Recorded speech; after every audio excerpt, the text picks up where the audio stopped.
Bismillahirrahmanirrahim. Bismillahirrahmanirrahim. Assalamualaikum warahmatullahi wabarakatuh. Alhamdulillah wassalatu wassalamu ala rasulillah wa ala alihi wa ashabihi wa man tabi'ah.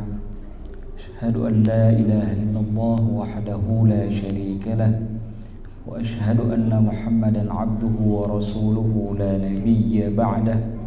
Allahumma salli wa sallim wa barik ala Muhammadin wa ala alihi wa ashabihi ajma'in. Rabbi shrah li sadri wa yassir li amri wahlul 'uqdatam min lisani yafqahu qawli, amma ba'd. Bapak yang dimuliakan oleh Allah Subhanahu wa taala, saya sebelum kita mulai ingin minta maaf karena minggu kemarin berhalangan hadir karena kebetulan badan sudah agak panas sehingga khawatir juga kalau datang kemari, sehingga saya menghubungi Pak Kasiat untuk minta maaf saya tidak bisa mengisi kajian minggu kemarin. Insyaallah alhamdulillah pada malam ini kita bisa bersua kembali. Kita melanjutkan pelajaran kita terkait dengan fadilatut ta'lim, fadilah mengajarkan ilmu. Di dalam kitab Ihya Ulumuddin ya Imam Al-Ghazali, ketika bicara tentang fadilah, urutannya adalah fadilah ilmu, belajar ilmu, dan mengajarkan ilmu. Itu urutannya. Saya sudah jelaskan 2 minggu yang lalu alasan kenapa bab ini disusun sedemikian rupa oleh Imam Al-Ghazali, sehingga malam ini insyaallah kita langsung masuk ke materinya. Bismillahirrahmanirrahim. Qala al-musannifu rahimahullah wa nafa'ana bi'ulumihi fid dharain amin. Amma al-ayat, adapun ayat-ayat Al-Qur'an, faqauluhu azza wa jal, firman Allah azza wa jal, waliyundhiru qaumahum idza raja'u ilaihim, maka hendaklah mereka mengingatkan kaum mereka apabila mereka kembali kepada mereka, la'allahum yahdharun, sehingga kaumnya, semoga saja kaumnya kemudian mengingatkan. Ayat ini pernah saya jelaskan pada saat kita mempelajari fadilah menuntut ilmu. Ketika disebutkan bahwa jika ada orang berangkat ke medan perang, maka tidak selayaknya semuanya berangkat ke medan perang. Harus ada satu golongan yang kemudian liyatafaqqahu fid din, mendalami ilmu agama, waliyundhiru qaumahum idza raja'u ilaihim, lalu ketika dia sudah memiliki ilmu, dia mengingatkan kaumnya agar kemudian kaumnya tersebut la'allahum yahdharun, dapat mengingat, berhati-hati, waspada. Ayat ini sebagaimana yang sudah pernah saya jelaskan menunjukkan kewajiban menuntut ilmu dan juga kewajiban mengajarkan ilmu. Imam Al-Ghazali ketika menyebutkan ayat ini pada bagian mengajarkan ilmu menyebutkan begini, wal muradu huwa ta'limu wal irsyad, yang dimaksud di sini yaitu mengajarkan ilmu dan memberi petunjuk. Apa arti ta'lim wal irsyad secara makna yang luas? Mengajarkan ilmu artinya membuat kerangka ilmu sehingga keilmuan tersebut bisa tersampaikan kepada orang yang tidak mengetahui sehingga dia benar-benar bisa mendalaminya. Itu namanya ta'lim, mengajarkan ilmu. Adapun al-irsyad, memberitahu cara mengamalkan ilmu tersebut. Makanya Ibnu Arafah mengatakan begini, al-inzar, pemberian peringatan di dalam ayat yang kita bacakan tadi, memberi peringatan kepada kaumnya apabila dia kembali ke kaumnya. Pemberian peringatan kata beliau, Al-i'lamu bisyai'il ladzi yahdhiru min, memberitahukan tentang sesuatu yang wajib diwaspadai. Kata beliau kemudian, wa kullu mundzirin muallimun, setiap orang yang memberi peringatan itu adalah orang yang mengajarkan ilmu. Wala aks, tapi tidak bisa sebaliknya. Orang yang memberi peringatan itu pasti guru, tapi tidak setiap guru itu pemberi peringatan. Makanya Rasulullah Shallallahu Alaihi Wasallam ketika diutus oleh Allah ke muka bumi, beliau bukan disuruh jadi guru. Apa kata Allah? Inna arsalnaka bil haqqi basyiran wa nadhira. Sesungguhnya kami utus engkau wahai Muhammad dengan kebenaran, basyira sebagai pembawa berita kabar gembira, wa nadhira sebagai pemberi peringatan. Karena di dalam makna peringatan ada makna pengajaran, tapi tidak mesti di dalam makna pengajaran ada makna peringatan. Contoh, orang kalau misalkan memberi peringatan tentang keselamatan hidup, tentang keselamatan di akhirat, pasti mengajarkan ilmu. Bagaimana cara kita bisa selamat di akhirat misalkan. Tetapi sebaliknya, orang yang mengajarkan ilmu, katakanlah misalkan mengajarkan matematika, belum tentu dia bisa memberi peringatan. Betul tidak? Diajarkan, dulu kita di SMP, SMA diajarkan sinus, kosinus, tangan, segala macam. Tidak ada makna peringatannya di situ. Bukan berarti ilmu matematika itu menjadi ilmu yang tidak baik, bukan begitu maksudnya. Tapi nilai peringatannya tidak ada. Makanya nanti Imam Bukhari, Imam Al-Ghazali membagi ilmu itu menjadi dua. Kita akan sampai nanti pada babnya ada ilmu asy-syar'iyyah dan ulum ghair syar'iyyah. Nah, nanti kita akan sampai pada bab itu. Dari sini kemudian kita paham bahwa ketika Allah mengatakan waliyunziru qaumahum idza raja'u ilaihim, hendaklah dia kemudian memberi peringatan kepada kaumnya apabila dia kembali kaumnya setelah dia mendapatkan ilmu, karena yang pertama itu harus menuntut ilmu dulu. Ini sesuai dengan makna dalam surah Ali Imran lainnya yang dinukilkan oleh Imam Al-Ghazali, di mana Allah berfirman, id akhadallahu mitsaqal ladzina utul kitaba latubayyinunnahu lin-nasi wa la taktumunah. Dan tatkala Allah mengambil perjanjian dengan orang-orang yang didatangkan kitab kepada mereka, apa perjanjian yang diinginkan oleh Allah kepada orang yang diberikan kitab? Latubayyinunnahu lin-nas, kamu harus menjelaskan kitab tersebut kepada manusia. Wala tahtumunah, dan tidak boleh menyimpannya atau menyembunyikannya. Kalau kita kembali kepada pelajaran akidah dasar, pada saat kita mempelajari kisah Nabi dan Rasul, sifat Nabi dan Rasul, kita belajar bahwa seorang Nabi dan Rasul itu mempunyai 4 sifat yang wajib. Salah satunya tabligh, menyampaikan. Nah, Rasul itu wajib menyampaikan apa yang diterima dari Allah, tidak boleh disembunyikan. Makanya semua syariat yang diberikan oleh Allah, semua risalah yang diberikan oleh Allah, itu harus disampaikan kepada umatnya. Apapun itu, selama datangnya dari Allah.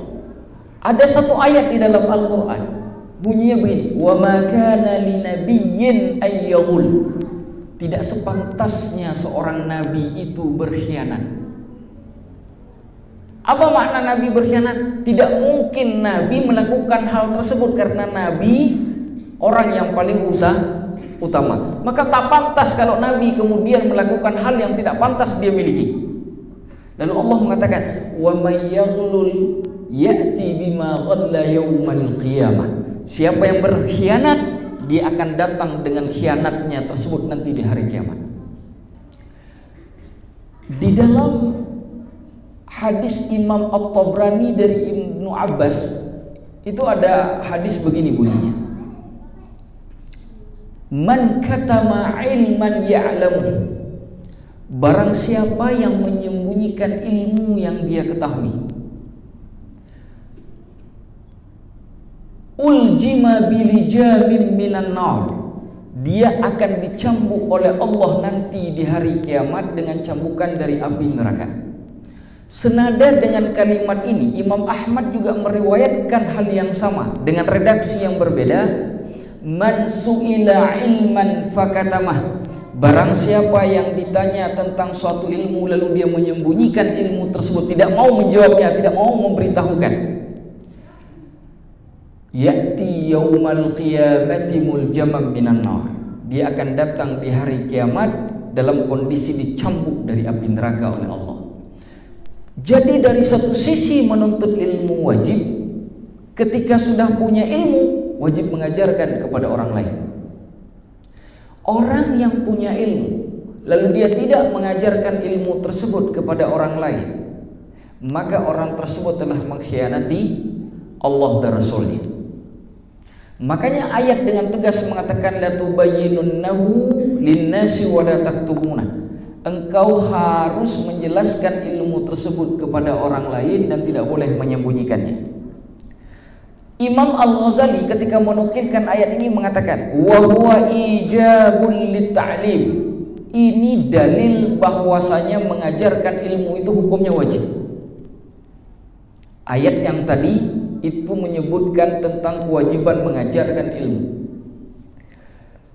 Wa qauluhu ta'ala, Allah Subhanahu wa taala juga berfirman, wa inna fariqam minhum, dan sesungguhnya ada sekelompok dari mereka, la yaktumunal haqqa, sungguh mereka menyembunyikan kebenaran, wa hum ya'lamun, sedangkan mereka mengetahuinya. Ada Pak di kalangan orang-orang dari umat Nabi dan Rasul itu yang menyembunyikan kebenaran. Coba lihat apa yang terjadi dengan orang-orang kalangan Bani Israel misalkan, yang diceritakan begitu banyak oleh Al-Quran.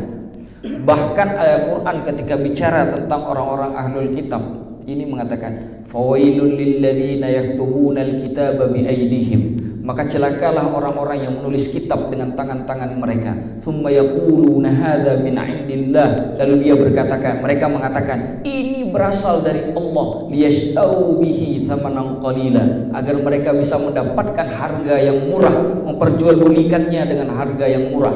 Fawailul lahum mimma katabat aydihim, maka celakalah orang-orang yang menulis kitab dengan tangan-tangan mereka. Fawailul lahum mimma yaksibun, dan celakalah apa yang telah mereka usahakan.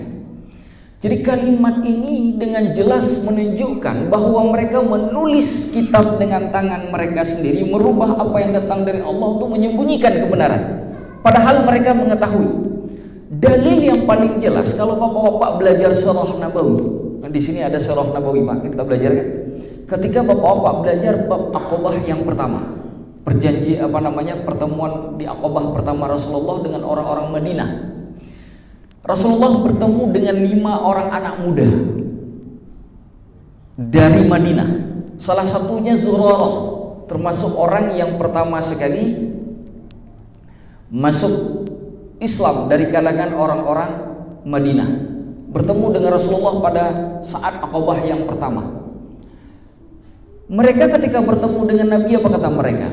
Kita mendengar orang-orang Yahudi di Madinah mengatakan akan ada nabi yang akhir yang akan datang, akan ada nabi yang terakhir yang akan datang.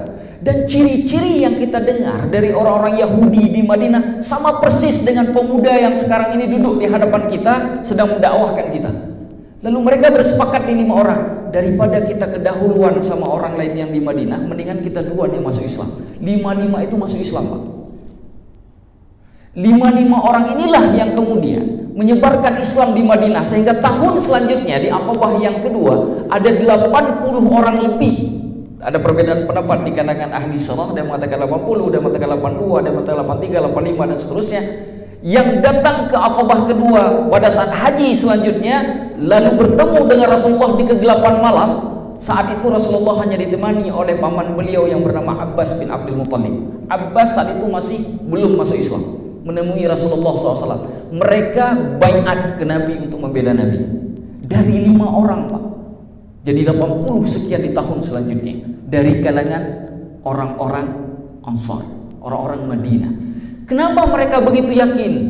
Karena mereka mendengar di Madinah orang-orang Yahudi bicara tentang Nabi akhir zaman. Tapi orang-orang Yahudi Madinah tidak mau mengimani bahwa Rasulullah itu Nabi. Kenapa? Karena berasal dari kalangan orang Arab, bukan dari kalangan Bani Israel. Itu masalahnya. Fanatisme mereka, kesukuan mereka itu menutup hati mereka untuk menerima kebenaran. Makanya kenapa fanatik itu dicela di dalam Islam. Fanatik kelompok, fanatik suku, fanatik ini itu dicela di dalam Islam. Ta'assub namanya. Kecuali fanatik kepada Allah dan Rasul. Itu wajib.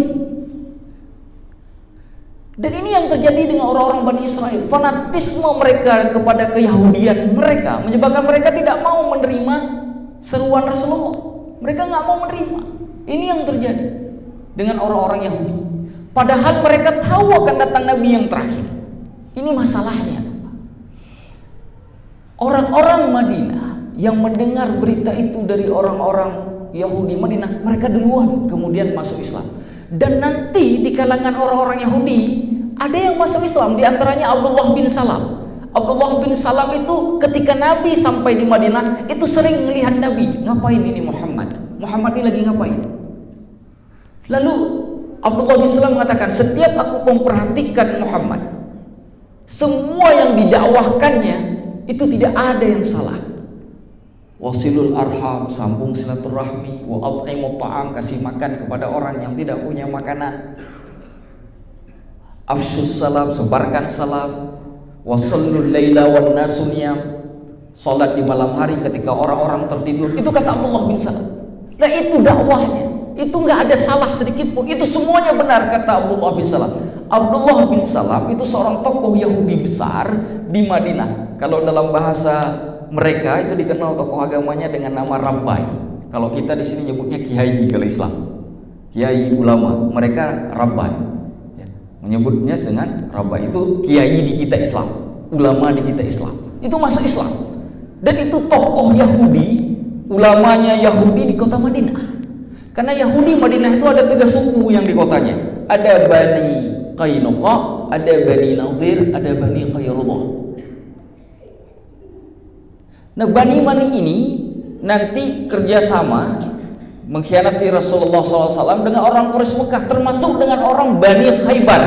Bani Khaybar itu yang arah ke utara, yang menuju ke wilayah Syam. Mereka biasanya dekat dengan orang-orang Romawi. Sampai segitunya. Padahal mereka tahu, tapi mereka tidak mau menerima kebenaran. Kenapa? Mereka la yaktumunal haqqa wa hum ya'lamun. Sungguh mereka menyembunyikan kebenaran sedangkan mereka mengetahui. Itu alasannya. Sekiranya bukan karena itu, tak ada satupun alasan bagi Bani Israel di kota Madinah saat itu untuk tidak menerima Nabi sebagai Rasulnya. Tidak ada satu alasan pun. Kata Imam Al-Ghazali, wa huwa tahrimul lil kitman.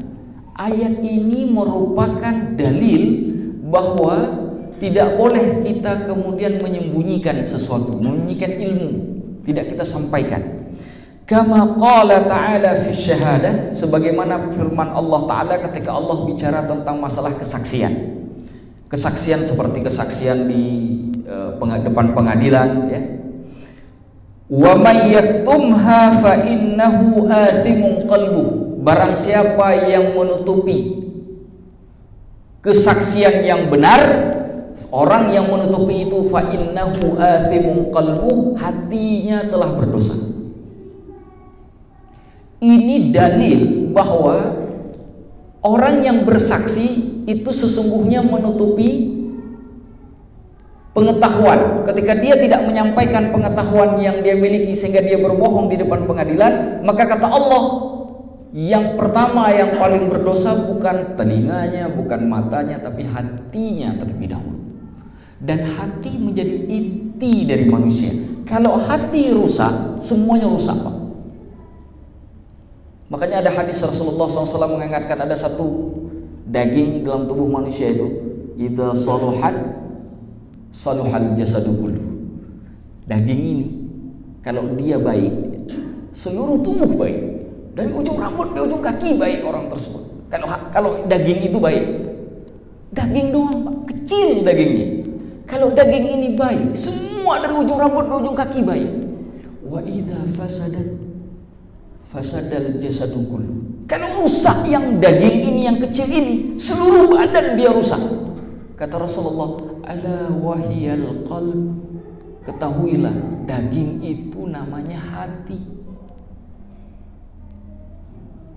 Jadi kalau rusak hati, dari ujung rambut ke ujung kaki orangnya rusak. Ngomongnya tak enak didengar, langkah kakinya tak enak dilihat, tangannya bergerak, pasti menyakiti orang lain. Kenapa? Karena yang rusak di sini. Maka orang yang menyembunyikan kesaksian yang benar, kata Allah, hatinya sudah rusak. Kenapa? Karena dia punya ilmu untuk mengatakan yang benar, tapi dia menyembunyikan. Ada orang terbunuh hanya karena yang terbunuh itu anaknya.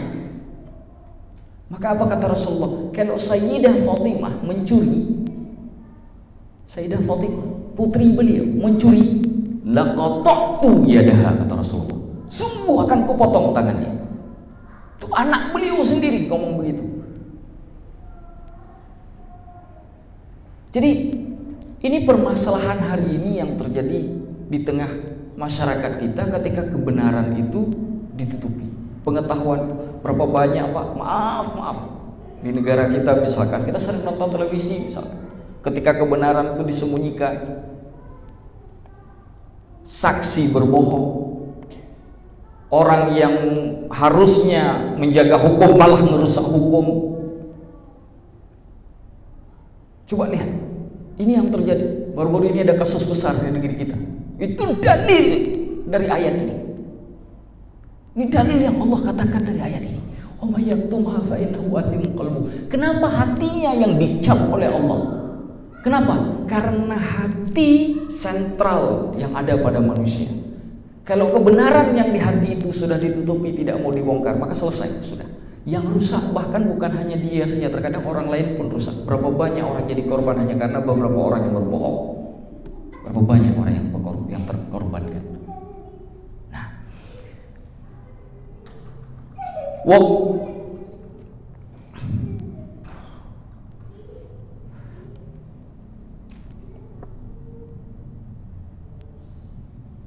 wa qala ta'ala, wa man ahsanu qawlan mimman da'a ila Allahi wa 'amila shalihan. Ini dalam surah Al-Fussilat Allah berfirman, siapakah yang paling baik perkataannya dari orang-orang yang menyuruh kepada Allah dan beramal soleh? Siapa orang yang paling baik daripada orang yang menyuruh kepada jalan Allah dan kemudian dia sendiri mengakulkan amalan soleh? Ilmu Pak tidak cukup untuk diri sendiri, karena surga itu tidak bisa dimasuki sendiri. Itu problemnya. Kita sering sekali menganggap bahwa surga itu bisa kita masuki sendiri. Nggak bisa Pak. Surga itu masuknya kolektif, bukan sendiri-sendiri. Sebagaimana kita hidup secara kolektif di dunia, masuk surga juga kolektif. Makanya masuk surga itu semua punya syarat. Kita melihat orang lain berbuat maksiat, kita sanggup untuk mencegahnya, tapi tidak mau mencegahnya. Itu bisa menghalangi kita ke surga Pak. Tapi tentu yang namanya dakwah ini kadang-kadang kan cara penyampaian yang salah kan juga bisa bermakna salah. Ada orang misalkan mabuk, kita datangi, oh kau ini memang ahli neraka, besok dia makin cepat mabuknya. Kalau sekarang hari ini 1 botol, besok mungkin 2 botol, gara-gara kita ngomong begitu. Jadi kadang-kadang memang tugas kita itu memang hanya mengajak. Tapi dalam proses kita mengajak orang untuk kepada kebaikan, cara ngajaknya itu harus punya teknik. Nggak bisa, kita harus melihat psikologi orang yang kita dakwahi. Nggak boleh kita meratakan semua orang, nggak bisa. Begitu juga seorang pengajar, mungkin dia berbeda mengajarkan kepada orang yang tua dengan cara dia mengajarkan kepada anak muda. Kalau ngajar ke anak muda seperti ngajar ke orang tua, biasanya anak muda cepat ngantuk. Begitu juga sebaliknya, kalau mengajarkan orang tua seperti kita mengajarkan anak muda, orang tua tidak nyaman di hatinya. Maka pola, cara itu penting. Di dalam dunia keilmuan, kami dulu ketika belajar itu disebutkan begini, Pak. At-tariqatu ahammu minal maddah. Itu tagline-nya. Itu bukan hadis ya. Tagline-nya. At-tariqatu ahammu minal maddah. Metodologi itu lebih penting daripada materi. Kita tahu bahwa orang mabuk itu salah. Kita tahu. Tapi cara kita mengajak orang mabuk supaya dia meninggalkan hal tersebut itu jauh lebih penting daripada hanya sekedar tahu bahwa dia salah. Jadi cara itu penting, Pak. Makanya kenapa kita sekarang terkadang dakwah kita sulit diterima. Kenapa terkadang kita mengajak orang sulit diterima? Karena cara yang kita gunakan bukan memeluk tapi memukul. Bukan merangkul tapi memukul. Maka orang yang didakwahi dia sakit hatinya, maka sulit menerima. Kenapa? Karena dia sudah kena pukul duluan sebelum dia dirangkul.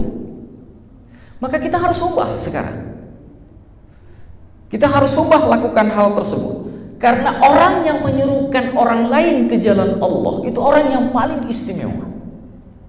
Bahkan Al-Hasan Al-Basri mengatakan, orang yang sudah mendengarkan seruan Allah lalu dia mengajak orang lain kepada apa yang sudah dia jawab tersebut, apa yang sudah dia ikuti tersebut, apa yang sudah dia terima yang datangnya dari Allah dan Rasulnya tersebut. Kata beliau, apabila orang ini mengajak orang lain lagi lalu dia beramal soleh untuk dirinya sendiri, fahuwa habibullah, maka dia itu, kata Imam Hasan Al-Basri, derajatnya habibullah. Pak, habibullah itu kan Rasulullah, Pak.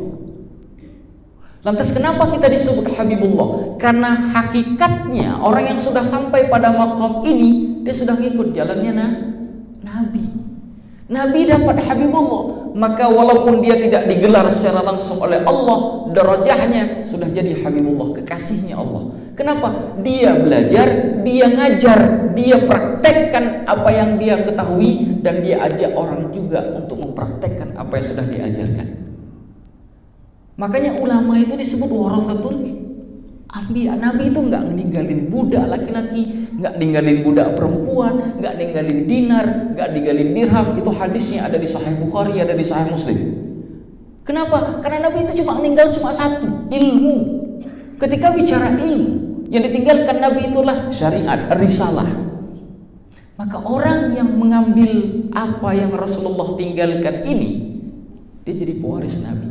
Dan tidak ada orang yang lebih hebat setelah Nabi kecuali para ulama. Makanya kenapa Imam Hasan Al-Basri menyebutkan bahwa orang tersebut habibullah. Habibullah. Yang menarik, saya tidak tahu apakah pernah saya ceritakan di sini, Pak. Kenapa orang berilmu tersebut itu derajatnya tinggi, karena hidupnya itu enteng, dan itu dipraktekkan sendiri oleh Imam Hasan Al-Basri. Imam Hasan Al-Basri itu pernah datang dengan seorang abid, mungkin pernah saya cerita di sini, wallahu alam saya tidak terlalu ingat, dalam sebuah pesta jamuan dengan seorang temannya. Seorang temannya ini ahli ibadah, kalau urusan ibadah yang paling nomor satu, nggak ada yang ngalahin, tapi ilmunya nggak tinggi. Kita tahu, Pak, dalam fikih itu nggak boleh makan makanan di tempat, di wadah yang terbuat dari emas dan perak. Jelas. Nah, begitu sampai di tempat pesta itu, ternyata kurmanya disuguhkan di wadah yang terbuat dari emas, diletakkan di dua orang ini, depan Hasan Basri dan temannya. Temannya tadi begitu melihat ada kurma disuguhkan di dalam tempat emas, langsung astagfirullahaladzim, langsung beliau tinggalkan tempat itu. Coba kalau kita lakukan itu hari ini, Pak, tersinggung nggak orang? Tersinggung nggak? Padahal mungkin bisa jadi orang yang menjamu itu nggak ngerti ilmunya, betul tidak? Tapi tidak dengan Hasan Basri. Kenapa? Karena beliau orang alim. Sekarang yang jadi persoalan, yang haram itu apa? Kurmanya atau wadahnya? Hah? Wadahnya kan, karena wadahnya terbuat dari emas. Beliau buang kurma yang dari tempat dari piring emas tadi, beliau pindahkan piringnya, kurmanya diletakkan di atas tempat yang bukan dari emas. Lalu beliau ambil, beliau makan. Oh masalah. Dan beliau tidak pindah dari tempat duduknya. Itu Imam Hasan Al-Basri. Itu Imam Hasan Al-Basri. Bahkan beliau memanggil sahabatnya. Kenapa kau nggak lakukan seperti ini? Kenapa kau harus pergi menjauh? Bukankah yang haram itu piringnya, bukan kurmanya? Tuhan Imam Hasan Al-Basri. Ini kembali lagi nanti ketemu betapa tingginya orang yang mengerti ilmu, betapa tingginya orang yang mengajarkan ilmu, betapa tingginya kemudian metodologi kita untuk membuat orang paham dengan keilmuan. Betapa pentingnya itu. Wa qala ta'ala, satu ayat lagi insyaallah. Ud'u ila sabili rabbika bil hikmati wal mau'izatil hasanah. Serulah kepada jalan Tuhanmu dengan hikmah dan pelajaran yang baik, wajadilhum billati hiya ahsan, dan berdebatlah dengan mereka dengan cara yang terbaik. Ayat ini ada di surah An-Nahl. Jadi kalau kita ingin menyeru orang lain, itu dalam ayat ini disebutkan 3 metodologi. 1, dengan jalan hikmah. Yang kedua, dengan jalan memberi pelajaran yang baik. Yang ketiga, dengan cara berdebat dengan cara yang terbaik. Itu 3 kata ayat ini. Nah pertanyaannya adalah, kenapa Allah meletakkan 3 hal ini? Imam Murtada Az-Zabidi menjelaskan begini. Ayat ini menyebutkan bahwa orang ketika disebutkan atau dibacakan ayat-ayat Allah itu terpecah menjadi 2 golongan. Satu golongan orang yang mengambil manfaat pada ayat-ayat Allah, yang satu golongan lagi adalah orang-orang yang menentang ayat-ayat Allah. Golongan yang pertama, orang yang mengambil manfaat dari ayat-ayat Allah, itu terbagi kepada 2 orang, 2 kelompok. Kelompok yang pertama, ini kelompok orang yang ketika diberitahukan sesuatu yang benar, dia tidak berpikir panjang, dia langsung menerimanya. Ini yang disebut dengan dzu qalbil wa'i az-zaki. Dia langsung terima. Model yang seperti ini di zaman Rasulullah, ini modelnya Abu Bakar As-Siddiq, Pak. Kita tahu ketika Rasulullah berdakwah di kota Makkah, itu kan ada 4 orang yang masuk Islam di awal-awal. 3 dari rumah Nabi, cuma 1 orang dari luar Nabi. Siapa 3 yang di rumah Nabi? Khadijah, istri beliau, Ali bin Abi Thalib, sepupu beliau yang kebetulan memang tinggal juga di rumah beliau, sama anak angkat beliau Zaid bin Harithah. 3. Yang satu lagi itu berada di luar rumah Nabi. Siapa beliau? Abu Bakar As-Siddiq. Abu Bakar As-Siddiq inilah yang dengan beliaulah kemudian Utsman bin Affan, Thalhah bin Ubaidillah, Zubair bin Awam itu masuk Islam. Gara-gara Abu Bakar As-Siddiq. Kenapa? Abu Bakar ini dari sejak kecil itu pernah dibawa oleh ayahnya Abu Quhafah itu ke Ka'bah. Ka'bah itu kan banyak berhalanya, Pak. Untuk menyembah berhala. Sesampai di depan berhala, Abu Bakar As-Siddiq mengatakan, bagaimana mungkin aku menyembah patung-patung yang kemudian kami bangun sendiri, kami buat sendiri? Bagaimana mungkin kami menyembahnya? Lalu Abu Bakar mengatakan, itu dalam hadis riwayat sahih kepada yang sanad periwayatannya sampai ke Abu Bakar itu disebutkan, itulah hari terakhir aku datang kepada berhala di masjid di Ka'bah, kata Abu Bakar. Makanya syaitan itu takut sekali ke Abu Bakar. Kenapa? Karena Abu Bakar sebelum Rasulullah diutus sebagai rasul itu nggak pernah nyembah berhala, apalagi setelah Nabi diutus rasul. Makanya takut betul. Bukan, Abu Bakar itu bukan seperti Umar yang gagah perkasa kuat, bukan. Biasa saja. Tapi iblis takut, syaitan takut sama Abu Bakar. Pada saat Isra dan Mi'raj, ketika Rasulullah sampai di pagi hari, banyak orang yang sudah masuk Islam, ada yang murtad, Pak.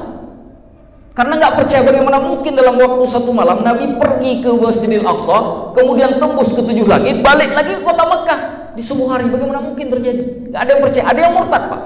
Datang orang ke Abu Bakar mengatakan, Abu Bakar, itu temanmu mengatakan dia sudah Isra dan Mi'raj. Siapa yang mengatakan Muhammad? Apapun yang keluar dari lidah Muhammad aku percaya.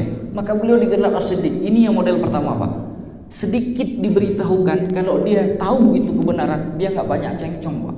Dia nggak banyak perlawanan. Dia terima dengan ikhlas. kebenaran itu. Ini metode ini model-modelnya Abu Bakar.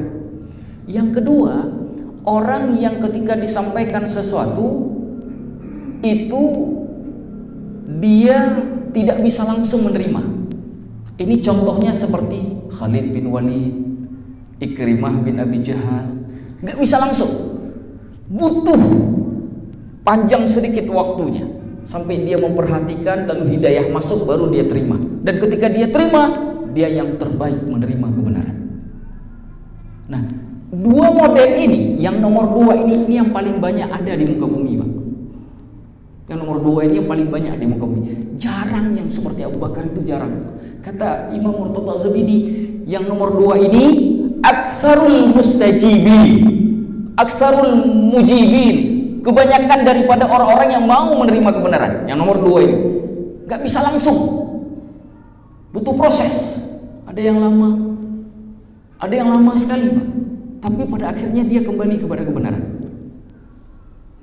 Ini orang yang paling lama di atas muka bumi yang model ini. Wallahu a'lamu bishawab. Semoga walaupun kita terlambat mungkin untuk adanya semangat menuntut ilmu, mungkin selama ini lebih baik terlambat daripada tidak sama sekali. Toh yang bagian kelompok yang kedua ini pun disebut oleh Imam Murtada Az-Zabidi termasuk orang-orang yang mengambil manfaat dari ayat-ayat Allah. Nah, adapun dua kelompok lagi yang menentang, insya Allah akan kita jelaskan minggu depan karena waktu sudah 19.23, 1 menit lagi ini mau azan, ya, supaya kita bisa melaksanakan sholat Isya. Dan sampai di sini kita berharap semoga majelis kita barokah, Allah turunkan keberkahan, Allah jadikan majelis kita ini sebagai sebab kita diampunkan dosa, dimudahkan semua urusan yang kita rencanakan dan akan kita lakukan esok harinya, diberkahi untuk umur kita, anak-anak kita, istri kita, dan semua anggota keluarga di rumah. Pada akhirnya kita memohon kepada Allah supaya kita nanti ketika Allah wafatkan dimasukkan ke dalam golongan orang-orang yang soleh yang mendapatkan husnul khatimah. Ada hadirin ya kulli niyatin sholih. Al-Fatihah.